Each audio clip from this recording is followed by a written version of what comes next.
Operation Kutuzov was a big offensive conducted in July 1943 by the Red Army against Army Group Center of the German Wehrmacht. The operation was named after General Mikhail Kutuzov, the Russian general credited with saving Russia from Napoleon during the French invasion of Russia in 1812. Operation Kutuzov was one of two major Soviet operations launched as counter-offensives against Operation Citadel. The operation began on 12 July and ended on 18 August 1943 with the capture of Oral and collapse of the Oral Bulge. Background: as the end of the Rasputitsa or rainy season approached, the Soviet command considered their next step to bring the war to a successful conclusion. Stalin strongly desired to seize the initiative and attack the German forces, but was convinced by his senior commanders to take an initial defensive posture and allow the Germans to weaken themselves in attacking prepared positions.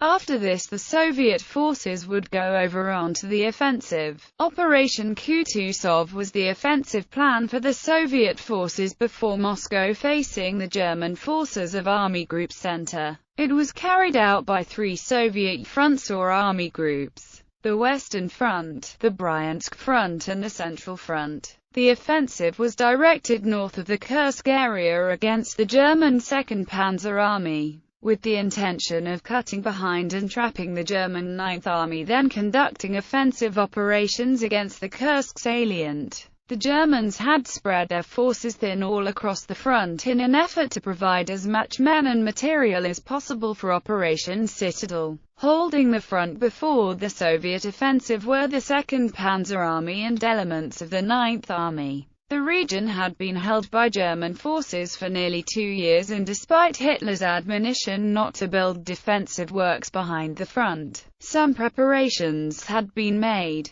A defensive line had been started that was 5 to 7 kilometers in depth, consisting of minefields, interconnected trenchworks, and strong points. Wherever possible, the Germans took advantage of terrain features such as streams, ravines and gullies, but the positions were thinly held. The Soviet High Command planned two offensives as part of a large general offensive throughout the Eastern Front. Operation Kutuzov was the northern offensive, with its objective being to collapse the Oral salient, cut behind the 9th Army engaged in offensive operations at Kursk, encircle and annihilate it. In doing so, they hoped to cause a general collapse of the German forces in the Soviet Union. The attack was to begin once the German panzer units engaged in Operation Citadel were locked into combat and weakened by their offensive at Kursk. The initial attack was to be made simultaneously on the northern and eastern faces of the Oral salient, with the Central Front along the southern face of the salient joining in as well, once the German offensive had been stopped.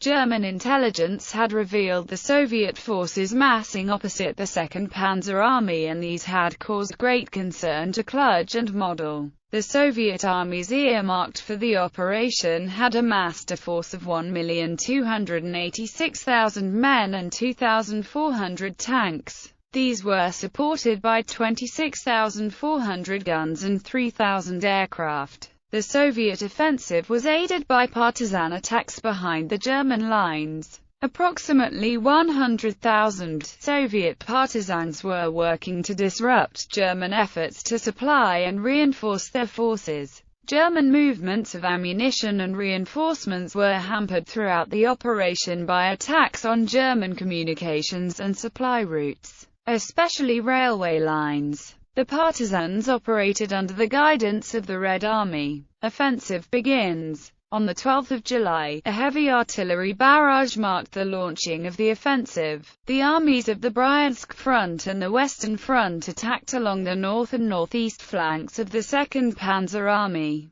The Western Front assault was led by the 11th Guards Army under Lieutenant General Hovhannes Bagramyan, supported by the 1st and 5th Tank Corps. The Russians attacked with overwhelming numbers. Along one 16-kilometer attack sector near Ulianovo, 6 Soviet rifle divisions attacked 2 German infantry regiments. At 5 to 7 kilometers in depth, the German defensive lines were deeper than the Soviets expected. The Soviet spearheads sustained heavy casualties but pushed through and in some areas achieved significant penetration. The defenders were overwhelmed by the afternoon of the first day, with the 11th Guards Army advancing some 23 kilometers. The German 5th Panzer Division attempted to fill the breach but they were met by the Russian supporting armor and were forced back. The initial attacks on the eastern face by the Bryansk front were less successful. The 61st, 3rd, and 63rd Armies advanced 8, 14 and 15 kilometers respectively. The following day the German 53rd Army Corps counter-attacked and brought the Bryansk front to a halt. The open terrain favored the longer-range guns of the Germans.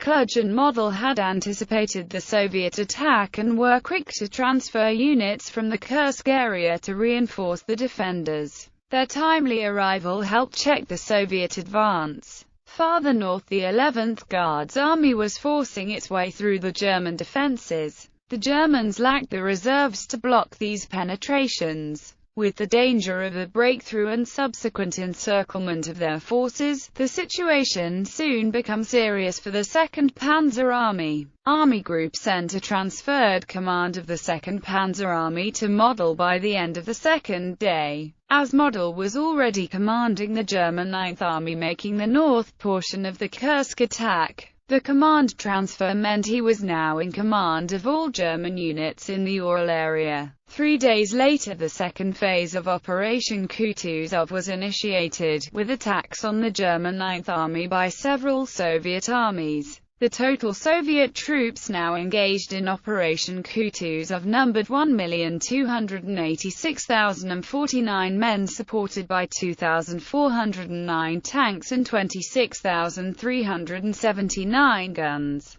The Soviets broadened the offensive, adding supporting attacks by the 50th Army to the north of the 11th Guards Army. Between the 50th Army and the Bryansk front was a thrust by the 20th Tank Corps aimed at Volkhov, along with a push by the Central Front on the south face. To increase the momentum of the attack, the Soviets now committed the 3rd Guards Tank Army and 4th Tank Army from the reserves. The 3rd Guards drove straight for Ural, attempting to develop the eastern attack, while the 4th Tank Army drove from the north along the wider breach made by 11th Guards Army. In doing so they threatened to trap the German forces defending the east face of the Ural salient. German defensive efforts were hampered by partisan attacks to their communications and rail supply lines. As Soviet breakthroughs developed, the situation for the Germans became serious. The entire 9th Army was threatened with being cut off. Model sent nearly all of his panzer units to aid the 2nd Panzer Army, whose northern front was about to collapse, while to the north the 4th Army sent down the 253rd Infantry Division. The Germans achieved a temporary stabilization of the front while the 9th Army began to withdraw from their captured ground. The Soviet Central Front followed them hesitantly at first but increased the intensity of their attacks from the ground and the air. On the 18th of July the 9th Army was back at its starting points of the 5th of July. A series of engagements developed in the Ural salient between arriving German reserves and Soviet tank formations. Though Hitler forbade retreat, the Soviets gradually gained ground. By July 26, the German troops were forced to desert the Ural base of operations and begin a withdrawal to the Hagen position to the east of Bryansk, with the 11th Guards reaching the outskirts of Karachov, midway between Ural and Bryansk. They threatened to cut the main rail line, which was the main route of supply. On July 29, Volkhov was liberated, and on August 4 the struggle for Ural commenced. After 1 day of hard fighting, Ural was taken. With their position untenable, the Germans were forced to evacuate back to prepared positions at the Hagen Line. By August 18, Soviet troops had reached the Hagen Line east of Bryansk at the base of the Ural salient. With the German defeat, the counter-offensive began to grow into a general Soviet offensive. Contest for control of the air. The Voyno-Vazdushny Sily supported the attack on German ground positions in conjunction with the preliminary artillery bombardment. The 1st Air Army and 15th Air Army performed 360 sorties against German rear areas, dropping some 210 long tons of bombs. In the southern sector of the Bulge, the Germans logged over 1,000 missions on the first day, counted by the 737 missions of the 15th Air Army. The Luftwaffe destroyed some 35 tanks, 14 guns and 50 motor vehicles of the Bryansk front, slowing their progress. By the end of the first day, the Soviets had failed to breach the first line. While the 2nd Panzer Army was gradually being forced back, the Luftwaffe battled the VVS, destroying 94 Soviet aircraft on the 13th of July, including 50 Sturmovix. In the southern region of the battle, the Luftwaffe's 1st Flyer Division maintained air superiority over the German 9th Army, dealing the Soviets some significant losses in aircraft between 13 and the 16th of July. After 6 days of heavy fighting, the strength of the Luftwaffe began to wane. The 1 Flyer Division flew 74 intercept missions against the 868 sorties conducted by the 16th Air Army. Though the Soviets continued to lose in tactical air engagements, their overall presence in the air was dominant. The VVS helped General Bagramyan's 11th Guards Army achieve their breakthrough. Aftermath. The battle was the bloodiest of the 3 major operations during the Battle of Kursk. Overall German losses suffered during the battle were 86,064 men Kia, MIA or WIA.